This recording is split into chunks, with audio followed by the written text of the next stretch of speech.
আজ জানেন তো আমি রান্নার ডিমের ঝোলে পেঁয়াজ দিতেই ভুলে গেছি। কেন ভুলে যাচ্ছি এত জানি না। টেনশানে না, সংসারের বেশি চাপে, বেশি কাজে বলতে পারবো না, কিন্তু আমি আজকাল সব ভুলে যাচ্ছি। কি হবে এবার? পেঁয়াজ ছাড়া ডিমের ঝোল কেমন হবে খেতে এটা তো জানি না। বন্ধুরা, রোজকার মতন সকালবেলা ঘুম থেকে উঠে আমি ফুল তুলতে বেরিয়ে গেলাম বাগানে। বাগান এখনো পরিষ্কার করা হয়নি, ঘরের মালিক এসে বলল একদিন এসে করে দিয়ে যাবে।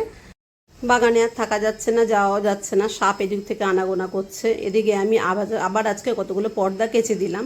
দোকান থেকে দুটো পর্দা নিয়ে এসেছিলাম, মার ঘরে একটা পর্দা ছিল, সব কেচে দিলাম। দেওয়ার পর আমি আজকে চা বিস্কুট নিয়ে বসে পড়লাম। আবার চা বিস্কুট খেয়ে আজকেও দুধ চা খেলাম। আমি প্রিন্ট আউট করতে বেরিয়ে গেলাম, তার কারণ হচ্ছে দুটো পার্সেল করেছি, সেই প্রিন্ট আউটগুলো আমি আজকে করে নিলাম। প্লাস ঘরে কিছু রান্নার তেমন ছিল না বলে ডিম আনতে গেলাম, ডিম নিয়ে আসলাম 4টে। আর ঘরে একটা ছিল 5টা ডিম মিলে সেদ্ধ বসিয়ে দিলাম, এদিকে দুধ জাল দিতে বসিয়ে দিলাম। ডিমটা ভেজে ভালো করে কালার করে সুন্দর করে ভেজে নিয়ে তারপর আমি এতে আলু ভেজে নেব। আলু ভেজে নেওয়ার পর আমি এতে লবণ হলুদও দিয়ে দিয়েছিলাম তেলের মধ্যে আগেই। আলুটা ভালোভাবে ভেজে একটু লালচে লালচে করে তেজপাতা আর জিরে সম্বার দিয়ে আমি মশলাটা দিয়ে দেবো। মশলার মধ্যে আমি জিরে, আদা, রসুন, লঙ্কা, তেজপাতা আর টমেটো দিয়েছি। দিয়ে এবার ভালো করে এটা পেস্ট করে নিয়ে সুন্দর করে একটু কষিয়ে আমি ডিমগুলো ছেড়ে দিলাম। ডিমগুলো দিয়ে আমি বেশ কিছুক্ষণ কষাবো। কষানোর পর ভালো করে কষিয়ে আলুগুলোও দিয়ে ভালো করে কষিয়ে নিলাম।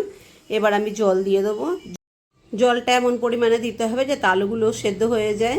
আর আমি খুব বেশি ঝোল রাখবো না। দেখুন আমার ডিমের ঝোল একদম কমপ্লিট হয়ে গেল। আপনারা ঠিক এইভাবে নর্মালভাবে রান্নাটা করা যায়, কিন্তু অনেকে অনেক কঠিনভাবে দেখায় রান্না। এদিকে আমি পুজোটাও ঠিকঠাক মোটামুটি দিয়ে দিলাম। ফুল বেশি ছিল না বলে বেশি সাজাতে পারিনি। পুজোটা দেওয়ার পর আমি রেডি হয়ে নেব। রেডি হয়ে আমি বেরিয়ে পড়লাম। বেরিয়ে দেখুন আমি টোটো করেই যাচ্ছি প্রতিদিনের মতন। মেয়ে এখনও বাড়ি আসেনি, যদি মেয়ে আসতো তো বাইকে করে বা স্কুটি করে দিয়ে আসতো। দোকানের থেকে গিয়ে এবার দেখুন স্টেশন পৌঁছে গেলাম, কাঁচরাপাড়া স্টেশন। আমি এখন রেল লাইনের ধারে, রেল লাইন দিয়ে হেঁটে আমি আবার টোটো ধরবো, তারপর আমার দোকানে পৌঁছবো। আমি আবার দোকানে দেখুন টোটো ধরে আমি দোকানেও পৌঁছে গেলাম। যে পর্দাগুলো আমি কেচে দিয়েছিলাম সেই পর্দাগুলো দেখুন শুকিয়েছে, আর কালারটাও এত সুন্দর। এটা একটু নোংরা হয়ে গেলেই আর ভালো লাগে না দেখতে। তারপর আমি দোকানের বাইরের দিকে একটু খেয়াল করলাম, এত সুন্দর একটু রোদ উঠেছে আর কি ভালো লাগছে দেখতে। জলটা একদম শান্ত, তারপর ফুলও ফুটেছে, অ্যালামন্ডা ফুল অনেকগুলো ফুটেছে, আর খুব ভালো লাগছে দেখতে বাইরেটা। আমি ওটাও একটুখানি রেকর্ড করলাম আপনাদের দেখাতে।